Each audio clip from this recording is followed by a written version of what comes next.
अंधी प्रतिदिन मंदिर के दरवाजे पर जाकर खड़ी होती। दर्शन करने वाले बाहर निकलते तो वो अपना हाथ फैला देती और नम्रता से कहती, बाबूजी, अंधी पर दया हो जाए। वो जानती थी कि मंदिर में आने वाले सहृदय और श्रद्धालु हुआ करते हैं। उसका ये अनुमान असत्य न था। आने जाने वाले 2-4 पैसे उसके हाथ में रख ही देते। अंधी उनको दुआएं देती और उनकी सहृदयता को सराहती। स्त्रियां भी उसके पल्ले में थोड़ा बहुत अनाज डाल जाया करती थी। सुबह से शाम तक वो इसी प्रकार हाथ फैलाए खड़ी रहती। उसके पश्चात मनी मन भगवान को प्रणाम करती और अपनी लाठी के सहारे झोपड़ी का पथ ग्रहण करती। उसकी झोपड़ी नगर से बाहर थी। रास्ते में भी याचना करती जाती, किंतु राहगीरों में अधिक संख्या श्वेत वस्त्रों वालों की होती, जो पैसे देने की अपेक्षा झिड़कियां दिया करते हैं। तब भी अंधी निराश ना होती और उसकी याचना बराबर जारी रहती। झोपड़ी तक पहुंचते पहुंचते उसे 2-4 पैसे और मिल जाते। झोपड़ी के समीप पहुंचते ही एक 10 वर्ष का लड़का उछलता कूदता आता और उससे चिपट जाता। अंधी टटोल कर उसके मस्तक को चूमती। बच्चा कौन है, किसका है, कहाँ से आया, इस बात से कोई परिचय नहीं था। 5 वर्ष हुए पास पड़ोस वालों ने उसे अकेला देखा था। इन्हीं दिनों एक दिन संध्या समय लोगों ने उसकी गोद में एक बच्चा देखा। वो रो रहा था। अंधी उसका मुख चूम चूम कर उसे चुप कराने का प्रयत्न कर रही थी। वो कोई असाधारण घटना न थी, अतः किसी ने भी न पूछा कि बच्चा किसका है। उसी दिन से ये बच्चा अंधी के पास था और प्रसन्न था। उसको वो अपने से अच्छा खिलाती और पहनाती। अंधी ने अपनी झोपड़ी में एक हांडी गाड़ रखी थी। संध्या समय जो कुछ मांग कर लाती उसमें डाल देती और उसे किसी वस्तु से ढाँप देती, इसलिए कि दूसरे व्यक्तियों की दृष्टि उस पर न पड़े। खाने के लिए अन्न काफ़ी मिल जाता था, उससे काम चलाती। पहले बच्चे को पेट भर खिलाती, फिर स्वयं खाती। रात को बच्चे को अपने वक्ष से लगाकर वहीं पड़ी रहती। प्रातःकाल होते ही उसे खिला पिलाकर फिर मंदिर के द्वार पर जा खड़ी होती। काशी में सेठ बनारसी दास बहुत प्रसिद्ध व्यक्ति हैं। बच्चा बच्चा उनकी कोठी से परिचित है। बहुत बड़े देशभक्त और धर्मात्मा हैं। धर्म में उनकी बड़ी रुचि है।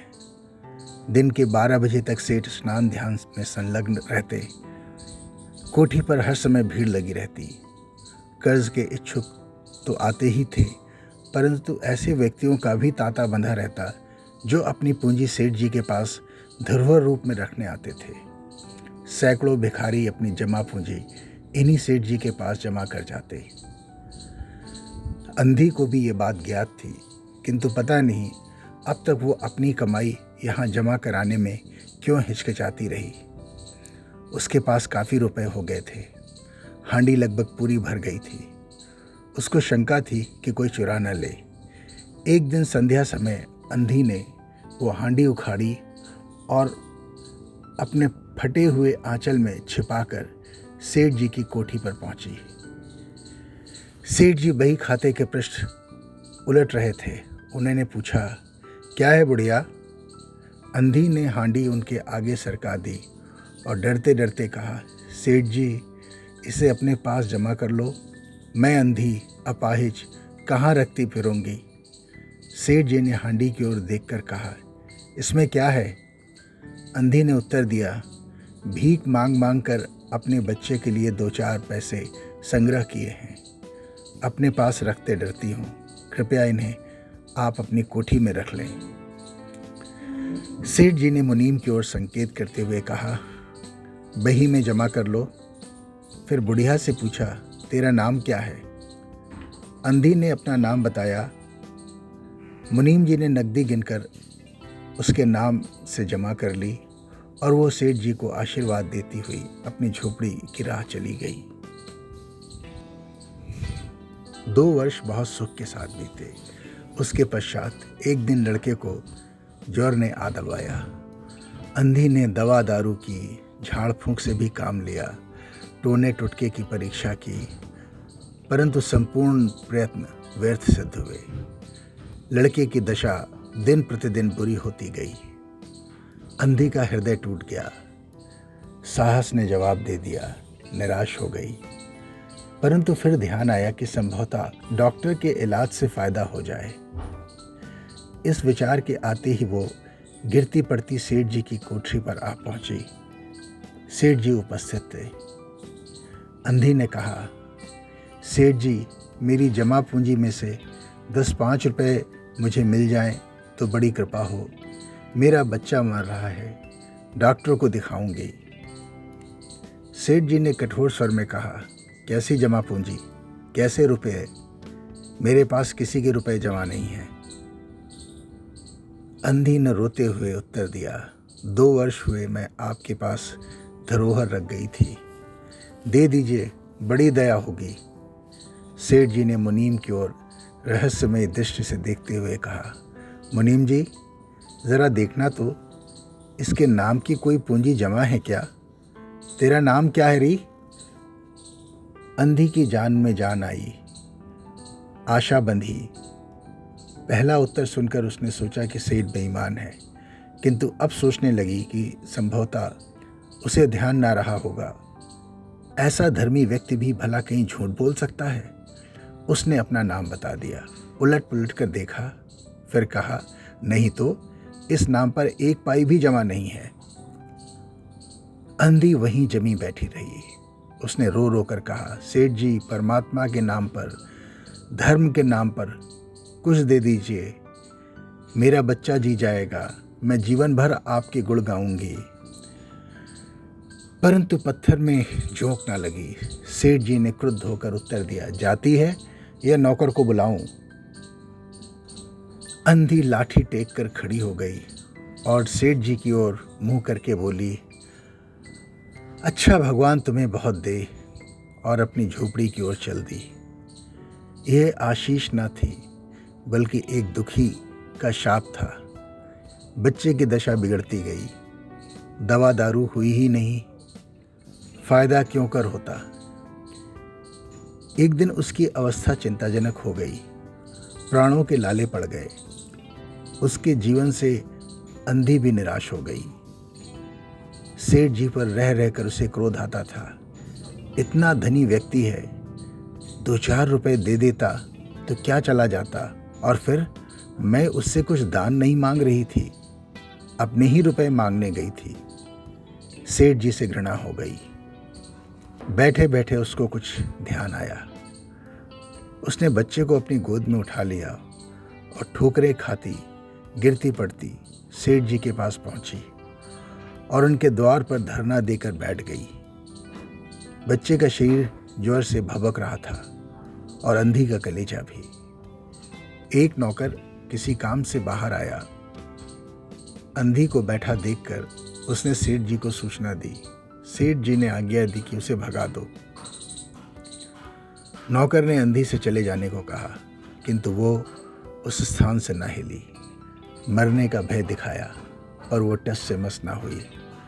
उसने फिर अंदर जाकर कहा कि वो नहीं टलती। सेठ जी स्वयं बाहर पधारे। देखते ही पहचान गए। बच्चे को देखकर उन्हें बहुत आश्चर्य हुआ कि उसकी शक्ल सूरत उनके मोहन से बहुत मिलती जुलती है। 7 वर्ष हुए तब मोहन किसी मेले में खो गया था। उसकी बहुत खोज की पर उसका कोई भी पता ना मिला। उन्हें स्मरण हो आया कि मोहन की जांघ पर एक लाल रंग का चिन्ह था। इस विचार के आते ही उन्होंने अंधी की गोद से बच्चे की जांघ देखी। चिन्ह अवश्य था, परंतु पहले से कुछ बड़ा। उनको विश्वास हो गया कि बच्चा उन्हीं का है, परंतु तुरंत उसको छीनकर अपने कलेजे से चिपटा लिया। शरीर जोर से तप रहा था। नौकर को डॉक्टर लाने के लिए भेजा और स्वयं मकान के अंदर चल दिए। अंधी खड़ी हो गई और चिल्लाने लगी, मेरे बच्चे को ना ले जाओ, मेरे रुपए तो हजम कर गए, अब क्या मेरा बच्चा भी मुझसे छीनोगे? सेठ जी बहुत चिंतित हुए और कहा, बच्चा मेरा है, यही एक बच्चा है। 7 वर्ष पूर्व कहीं खो गया था, अब मिला है, सो इसे कहीं भी नहीं जाने दूंगा और 1 लाख यत्न करके भी इसके प्राण बचाऊंगा। अंधी ने एक जोर का ठहाका लगाया, तुम्हारा बच्चा है, इसलिए 1 लाख यत्न करके भी उसे बचाओगे? मेरा बच्चा होता तो उसे मर जाने देते क्यों? ये भी कोई न्याय है? इतने दिनों तक खून पसीना एक करके उसको पाला है, मैं उसको अपने हाथ से नहीं जाने दूंगी। सेठ जी की अजीब दशा थी, कुछ करते धरते बन नहीं पड़ता था। कुछ देर वहीं मौन खड़े रहे, फिर मकान के अंदर चले गए। अंधी कुछ समय तक खड़ी रोती रही, फिर वो भी अपनी झोपड़ी की ओर चल दी। दूसरे दिन प्रातःकाल प्रभु की कृपा हुई, यह दवा ने जादू का सा प्रभाव दिखाया। मोहन का ज्वर उतर गया। होश आने पर उसने आंख खोली तो सर्वप्रथम शब्द उसकी जबान से निकला, माँ। चहु और अपरिचित शक्लें देखकर उसने अपने नेत्र फिर बंद कर लिए। उस समय से उसका ज्वर फिर अधिक होना आरंभ हो गया। माँ माँ की रट लगी हुई थी। डॉक्टर ने जवाब दे दिया। सेठ जी के हाथ पांव फूल गए। चहु और अंधेरा दिखाई पड़ने लगा। क्या करूं? एक ही बच्चा है, इतने दिनों बाद मिला भी तो मृत्यु उसको अपने चंगुल में दबा रही है, इसे कैसे बचाऊं? सहसा उनको अंधी का ध्यान आया। पत्नी को बाहर भेजा कि देखो कहीं वो अब तक द्वार पर ना बैठी हो, परंतु वो वहां कहाँ। सेठ जी ने फिटन तैयार कराई और बस्ती से बाहर उसकी झोपड़ी पर पहुंचे। झोपड़ी बिना द्वार की थी। अंदर गए, देखा अंधी एक फटे पुराने टाट पर पड़ी है और उसके नेत्रों से अश्रुधार बह रही है। सेठ जी ने धीरे से उसको हिलाया।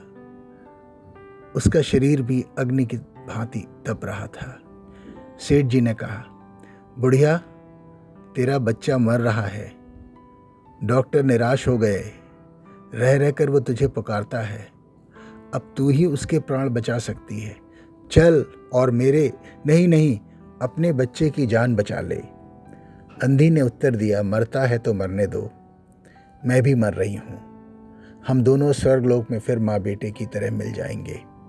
इस लोक में सुख नहीं है, वहाँ मेरा बच्चा सुख में रहेगा। मैं वहाँ उसके सुचारू रूप से सेवा शुश्रूषा करूँगी। सेठ जी रो दिए। आज तक उन्होंने किसी के सामने सर न झुकाया था, किंतु इस समय अंधी के पांवों पर गिर पड़े और रो रो कर कहा, ममता की लाज रख लो, आखिर तुम भी उसकी माँ हो। चलो, तुम्हारे जाने से वो बच जाएगा। ममता शब्द ने अंधी को विकल कर दिया। उसने तुरंत कहा, अच्छा चलो। सेठ जी सहारा देकर उसे बाहर लाए और फिटन पर बैठा दिया। फिटन घर की ओर दौड़ने लगी। उस समय सेठ जी और अंधी भिखारिन दोनों की एक ही दशा थी। दोनों की यही इच्छा थी कि शीघ्र से शीघ्र अपने बच्चे के पास पहुंच जाएं। कोठी आ गई। सेठ जी ने सहारा देकर अंधी को उतारा और अंदर ले गए। भीतर जाकर अंधी ने मोहन के माथे पर हाथ फेरा। मोहन पहचान गया कि वह उसकी माँ का हाथ है। उसने तुरंत नेत्र खोल दिए और उसे अपने समीप खड़े हुए देखकर कहा, माँ, तुम आ गई? अंधी ने स्नेह से भरे स्वर में उत्तर दिया, हाँ बेटा, तुम्हें छोड़कर कहाँ जा सकती हूँ। अंधी भिखारिन मोहन के सिरहाने बैठ गई और उसने मोहन का सिर अपनी गोद में रख लिया। उसको बहुत सुख अनुभव हुआ और वो उसकी गोद में तुरंत सो गया। दूसरे दिन मोहन की दशा अच्छी होने लगी और 10-15 दिन में वो बिल्कुल स्वस्थ हो गया। जो काम हकीमों के जोशांदे, वैद्यों की पुड़िया और डॉक्टरों के मिक्सचर ना कर सके, वह अंधी की स्नेहमयी सेवा ने पूरा कर दिया। मोहन के पूरी तरह स्वस्थ हो जाने पर अंधी ने विदा मांगी।